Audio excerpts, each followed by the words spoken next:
Assalamualaikum warahmatullahi wabarakatuh. Perkenalkan, nama saya Rosnawati, NIM 19302262. Di sini saya akan mempresentasikan mengenai rencana proposal yang akan saya teliti dengan judul Pengaruh Kinerja Keuangan dan Good Corporate Governance terhadap harga saham di industri keuangan non-bank pada tahun 2015 sampai 2019.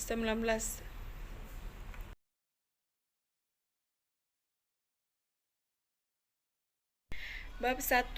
Latar belakang. Sektor keuangan Indonesia sangat didominasi oleh industri perbankan. Sektor perbankan menguasai hampir 74% aset keuangan Indonesia. Pada tahun 2004 menurut OJK 2016, setelah mengalami restrukturisasi pasca krisis, sektor perbankan Indonesia menjadi lebih kuat, memiliki rasio kecukupan modal dan profitabilitas yang lebih tinggi. Sebagian besar dari bank yang dahulu swasta yang diambil alih oleh pemerintah telah ditutup atau dijual kembali kepada sektor swasta. Pemerintah juga telah mulai melepas saham minoritasnya di bank-bank milik negara. Peraturan dan pengawasan sektor telah diperkuat secara substansial. Jaminan merata atas simpanan yang ada di bank sejak krisis berangsur-angsur dihilangkan seiring diterapkannya program jaminan simpanan. Namun, meski ada perbaikan ini, agenda reformasi lebih lanjut yang signifikan masih tetap berkaitan dengan sektor perbankan menurut World Bank 2006. Hasil penelitian terdahulu menunjukkan bahwa mekanisme Good Corporate Governance memiliki pengaruh positif terhadap harga saham. Berbagai penelitian terdahulu diantaranya yaitu penelitian dari Sitorus dan kawan-kawan pada tahun 2016, ukuran Dewan Komisaris tidak berpengaruh terhadap harga saham. Pada penelitian Fadilah dan Rahardian 2013 menyimpulkan bahwa Dewan Komisaris berpengaruh positif terhadap harga saham perusahaan. Dewan Komisaris yang efektif akan menciptakan suatu tata kelola perusahaan yang baik yang dapat meningkatkan kredibilitas perusahaan di mata investor, sehingga diharapkan akan meningkatkan nilai perusahaan yang tercermin dari harga saham. Hal ini juga didukung oleh penelitian Syafatul 2014 pada tahun 2014 bahwa ukuran Dewan Direksi berpengaruh positif terhadap harga saham, di mana ukuran dan komposisi Dewan Direksi dapat mempengaruhi efektif tidaknya aktivitas monitoring. Sedangkan penelitian yang dilakukan oleh Saparudin 2019 mengemukakan bahwa kepemilikan manajerial berpengaruh negatif terhadap harga saham. Berdasarkan latar belakang penelitian, maka penelitian ini diberi judul Pengaruh Kinerja Keuangan dan Good Corporate Governance terhadap harga saham di industri keuangan non-bank periode 2015-2019. Rumusan masalah.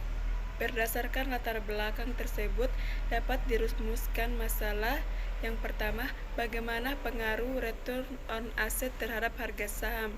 Yang kedua, bagaimana pengaruh kepemilikan manajerial terhadap harga saham. Yang ketiga, bagaimana pengaruh kepemilikan institusional terhadap harga saham.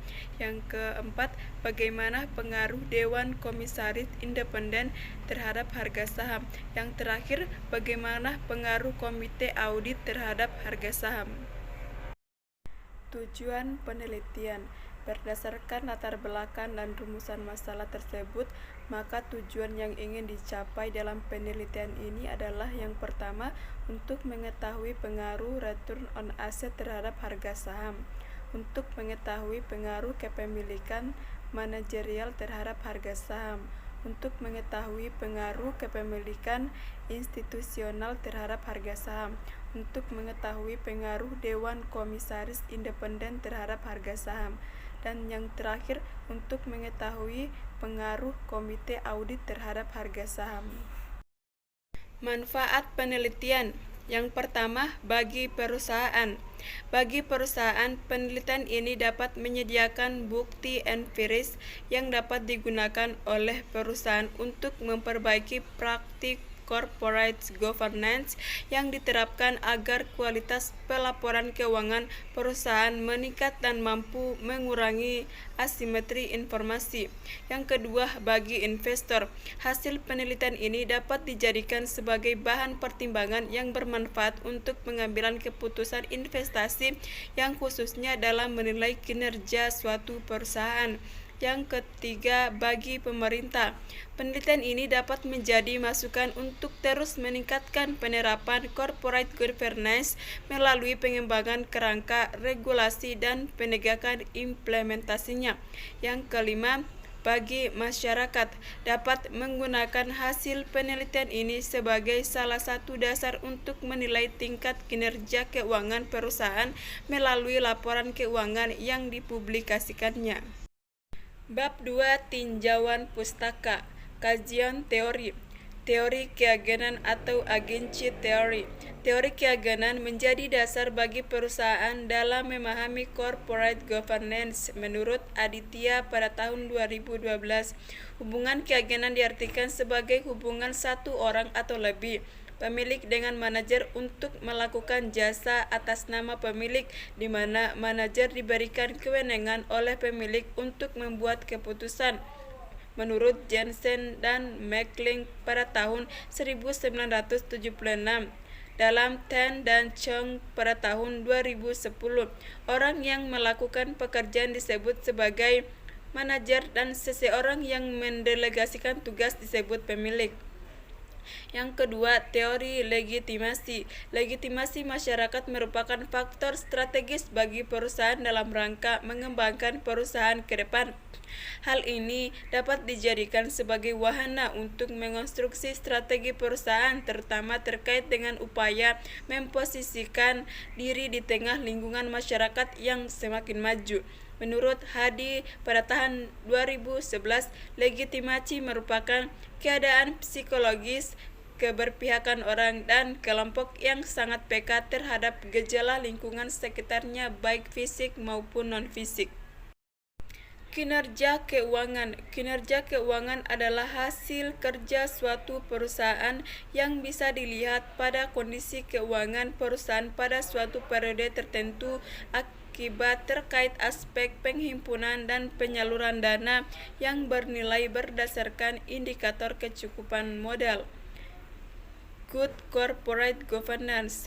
Menurut Organizational for Economic Cooperation and Development atau disingkat dengan OECD, dalam penelitian Limanto dan Juniarti pada tahun 2014 mendefinisikan good corporate governance sebagai seperangkat peraturan yang menetapkan hubungan antara pemegang saham, pengurus, pihak kreditur, pemerintah, karyawan yang para pemegang kepentingan internal dan eksternal lainnya sehubungan dengan hak-hak dan kewajiban mereka, atau dengan kata lain sistem yang mengarahkan dan mengendalikan perusahaan. Penelitian terdahulu. Yang pertama, Anna Maria Parengkuan dan Jolie Eli Tulung pada tahun 2018 dengan judul Pengaruh Profitabilitas dan Struktur Kepemilikan terhadap Harga Saham Industri Keuangan Non-Bank. Faktor-faktor yang diuji dalam penelitian ini adalah profitabilitas atau ROA, kepemilikan manajerial, kepemilikan institusional, dan komisaris independen. Metode pengambilan sampel menggunakan purposive sampling, yaitu menggunakan sampel dengan kriteria-kriteria tertentu. Sebanyak 33 perusahaan digunakan sebagai sampel penelitian. Metode analisis data yang digunakan adalah analisis regresi linear berganda. Hasil penelitian uji secara parsial menunjukkan bahwa profitabilitas atau ROA komisaris independen berpengaruh tidak signifikan terhadap harga saham, sedangkan kepemilikan manajerial, kepemilikan institusional berpengaruh signifikan terhadap harga saham. Hasil penelitian uji simultan menunjukkan bahwa profitabilitas atau ROA, kepemilikan manajerial, kepemilikan institusional, dan komisaris independen secara bersama-sama berpengaruh signifikan terhadap harga saham. Yang kedua, Nanda dan Retnani pada tahun 2017 dengan judul penelitian Pengaruh Profitabilitas Kepemilikan Manajerial, Kepemilikan Institusional, dan Resiko Bisnis terhadap struktur modal perusahaan food and beverages yang terdaftar di Bursa Efek Indonesia selama periode 2013 sampai 2015. Penelitian ini bertujuan untuk menguji pengaruh profitabilitas, kepemilikan manajerial, kepemilikan institusional, dan resiko bisnis terhadap struktur modal. Metode analisis yang digunakan adalah analisis regresi linear berganda. Hasil pengujian dapat disimpulkan: yang pertama, profitabilitas berpengaruh negatif terhadap struktur modal. Yang kedua, kepemilikan manajerial tidak berpengaruh terhadap struktur modal. Yang ketiga, kepemilikan institusional tidak berpengaruh terhadap struktur modal. Dan yang terakhir, resiko bisnis berpengaruh positif terhadap struktur modal. Hipotesis penelitian. Berdasarkan latar belakang dan rumusan masalah yang telah dikemukakan, maka diajukan hipotesis yang pertama, pengaruh return on asset atau ROA terhadap harga saham. Said dan Ali pada tahun 2016 menemukan bahwa kapabilitas perusahaan dalam memperoleh laba berhubung dengan total asetnya, yaitu profitabilitas semakin tinggi ROA, maka semakin baik perusahaan dalam meningkatkan kepercayaan investor untuk memiliki saham. Dalam kondisi seperti ini, perusahaan akan menaikkan harga saham. Rasio mengukur tingkat pengembalian yang dilakukan oleh perusahaan dengan menggunakan semua aset. Semakin tinggi ROA, maka semakin tinggi keuntungannya. Yang kedua, pengaruh kepemilikan institusional terhadap harga saham. Kepemilikan institusional adalah jumlah saham perusahaan eksternal dibandingkan dengan total aset saham perusahaan. Kepemilikan eksternal akan mendorong pengawasan yang lebih optimal terhadap kinerja manajemen dalam meningkatkan kinerja perusahaan. Menurut Guo dan Platikanov pada tahun 2019 menemukan bahwa kepemilikan institusional berpengaruh positif terhadap perusahaan. Yang ketiga, pengaruh kepemilikan manajerial terhadap harga saham. Kepemilikan manajerial membantu menyelaraskan kepentingan pemegang saham dan manajer. Semakin tinggi proporsi saham manajerial, maka semakin baik kinerja perusahaan, sehingga meningkatkan harga saham. Menurut Kristiawan dan Tarigan pada tahun 2007 menyimpulkan bahwa tidak terdapat perbedaan yang signifikan antara kinerja perusahaan dengan kepemilikan manajerial dan tanpa kepemilikan manajerial. Bab 3. Metode penelitian.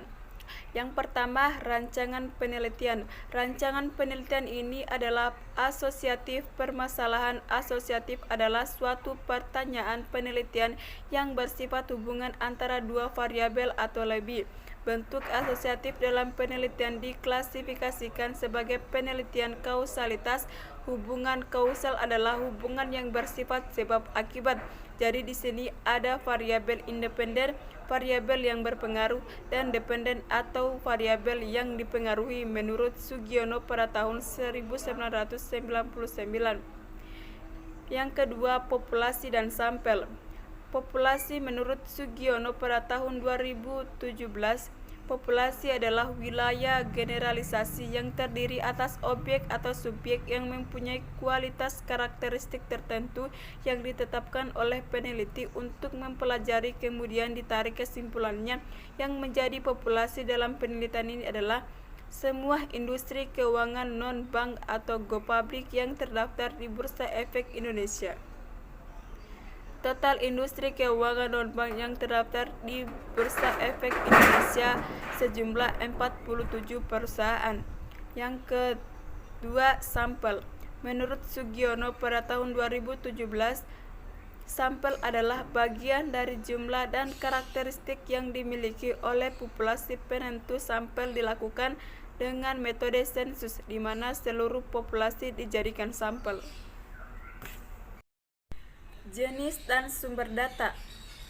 Jenis data. Data yang digunakan dalam penelitian ini adalah dengan menggunakan data kuantitatif sekunder, yaitu data yang berupa angka-angka yang diperoleh dari Bursa Efek Indonesia melalui website resminya yaitu www.idx.com.id yang melihat laporan corporate governance atau kepemilikan institusional, kepemilikan manajerial, Dewan Komisaris Independen, dan Komite Audit terhadap harga saham pada IKNB Indonesia selama 2015 sampai 2019 berupa laporan kepemilikan institusional, kepemilikan manajerial, dan Dewan Komisaris Independen dan Komite Audit.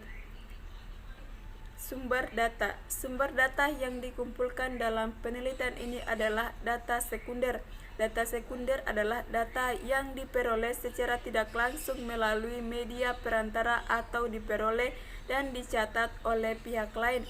Data sekunder diperoleh dari buku-buku catatan bukti yang telah ada atau arsip baik yang dipublikasikan atau tidak dipublikasikan secara umum.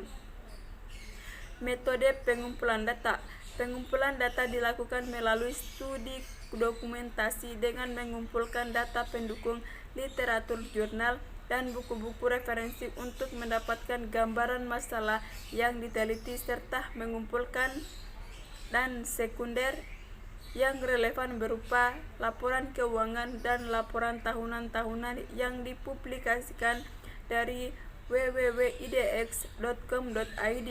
Data-data mengenai corporate governance antara lain berisi tentang kepemilikan institusional, kepemilikan manajerial, dan Dewan Komisaris Independen dan Komite Audit untuk tahun 2015 sampai 2019. Metode analisis data dan pengujian hipotesis. Yang pertama, analisis deskriptif. Analisis deskriptif digunakan untuk menganalisis perkembangan return saham, LQ45, variabel makroekonomi, dan risiko pasar. Hal ini dilakukan dengan mendeskriptifkan nilai-nilai rasio dan hasil penelitian seperti rata-rata, standar deviasi, varian maksimum, minimum, dan means, agar dapat memberikan gambaran secara sistematis, faktual, dan akurat terhadap variabel yang diteliti. Menurut Sugiono pada tahun 2012 dan Ghazali pada tahun 2015. Yang kedua, uji asumsi klasik. Uji asumsi klasik digunakan untuk mengetahui apakah hasil estimasi yang digunakan berdistribusi normal, bebas dari adanya gejala multikolonialitas dan gejala heterokedasitas.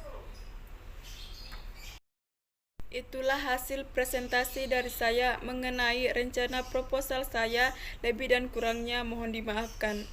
Akhir kata saya ucapkan wabillahi taufik wal hidayah. Wassalamualaikum warahmatullahi wabarakatuh.